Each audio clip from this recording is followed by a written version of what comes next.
Vamos continuar? Estamos aí no dia, hoje é dia 3.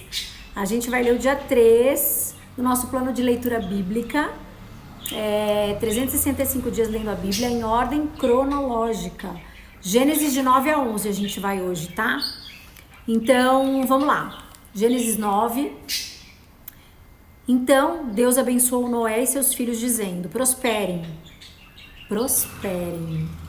reproduzam-se, encham a terra. Todos os seres vivos, aves, animais e peixes se submeterão a vocês e terão medo de vocês. Vocês são responsáveis por eles. Todos os seres vivos servirão de alimento para vocês. Assim como providenciei as plantas como alimento, agora libero o restante para vocês. A exceção será a carne com sangue, ainda presente nela. Não a comam.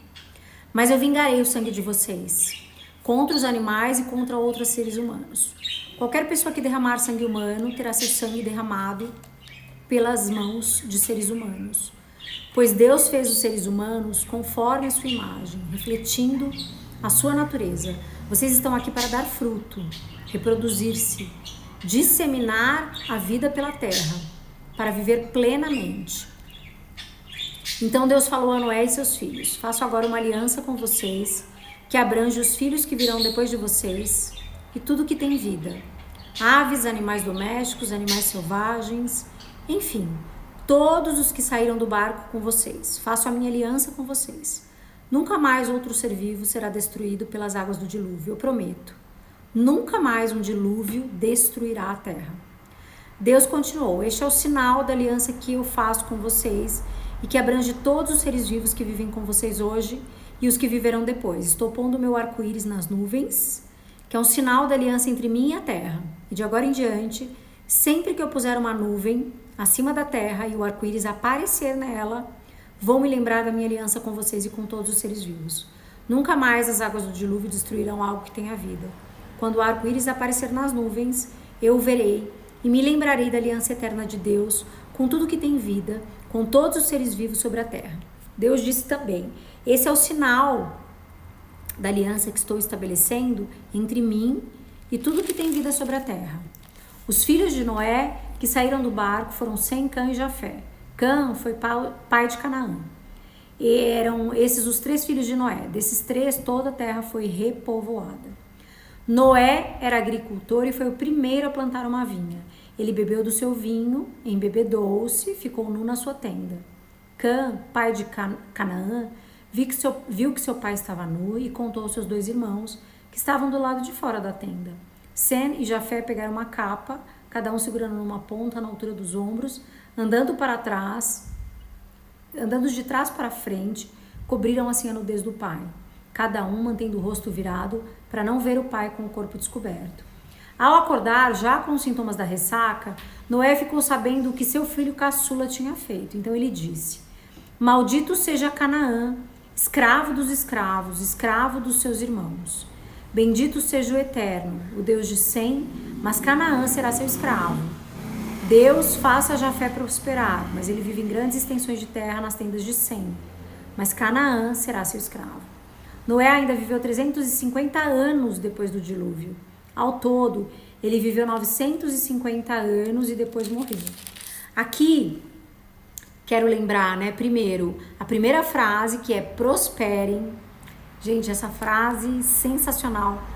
Prosperem, reproduzam-se, encham a terra. Acho que a gente tem que aqui destacar, a questão também de todos os seres vivos servirão de alimento para vocês. A gente fala que, eu não sei você, mas quando eu assisto Animal Planet, me dá uma palpitação no coração, porque aqueles animais, a cadeia alimentar, ela é difícil da gente compreender, Mas aqui também fica claro que todos os seres vivos são para alimentos, Para que a gente coma. Então, ser vegetariano, ser vegano, lendo essa passagem é uma opção, tá bom? Tem a questão também do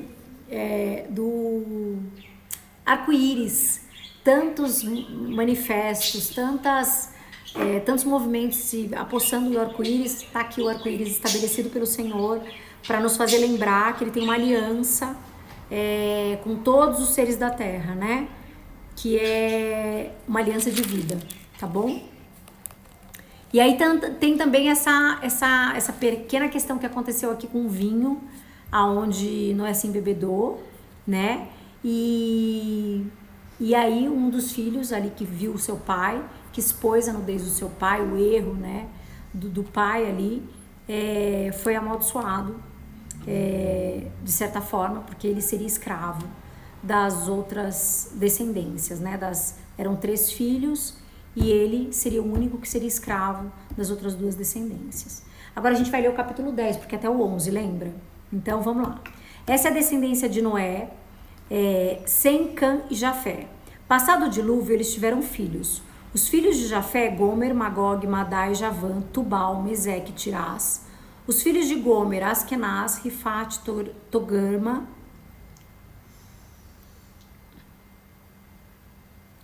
Os filhos de Javã, Elisá, Tarsis, Quitim e Rodanim. Foram deles que saíram os povos que trabalham no mar, cada um em seu lugar e segundo a sua família, cada um com o idioma próprio. Os filhos de Cã, Cuxi, Egito, Put e Canaã. Os filhos de Cuxi, Sebá, Vilá, Sabitá, Ramá, Sabdecá. Os filhos de Ramá, Sabá e Dedã. Os filhos de Cã, Cuxi, Egito... Cuxi também foi pai de Nimrod, que foi o primeiro grande guerreiro da terra. Ele foi um exímio caçador diante do Eterno. Havia até um ditado que dizia assim como Nimrod, exímio caçador diante do Eterno, seu reino começou com Babel, depois Ereque, Acade e Calné, na terra de Sinear. Dali ele subiu para a Síria e construiu Nínive, Reobote, Ir, Calá e Recém, que fica entre Nínive e a grande cidade de Calá.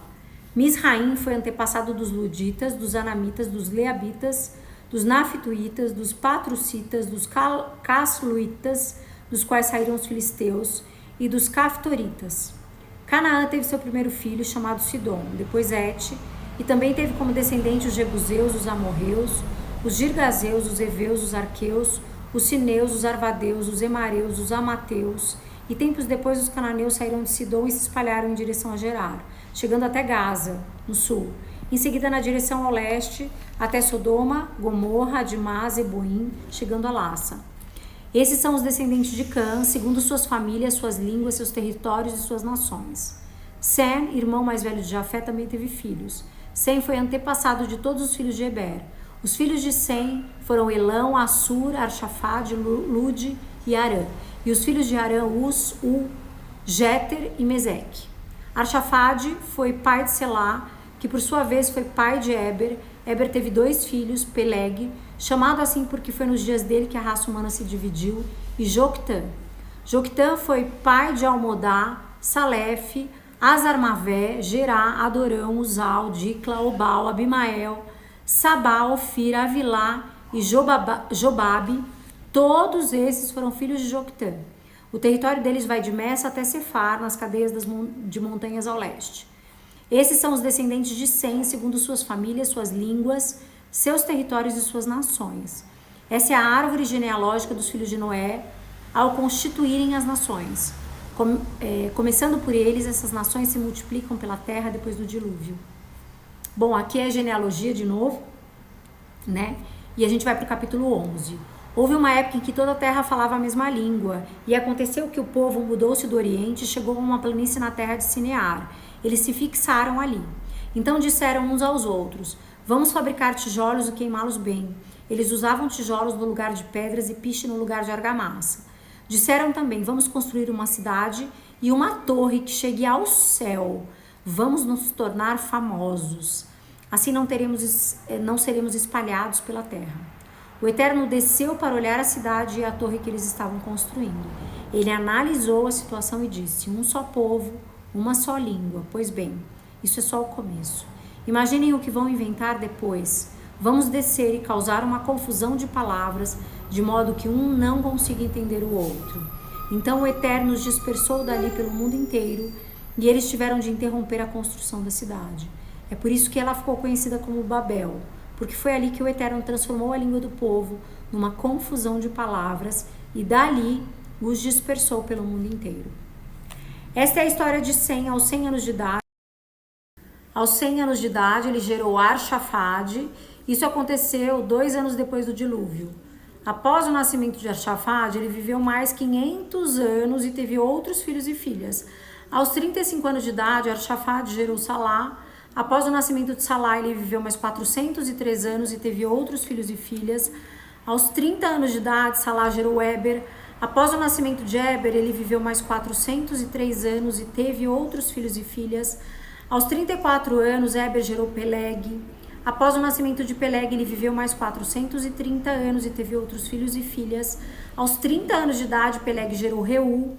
Após o nascimento de Reu, ele viveu mais 209 anos e teve outros filhos e filhas. Aos 32 anos de idade, Reu gerou Serug. Após o nascimento de Serug, ele viveu mais 207 anos e teve outros filhos e filhas. Aos 30 anos de idade, Serug gerou Naor. Após o nascimento de Naor, ele viveu mais 200 anos e teve outros filhos e filhas.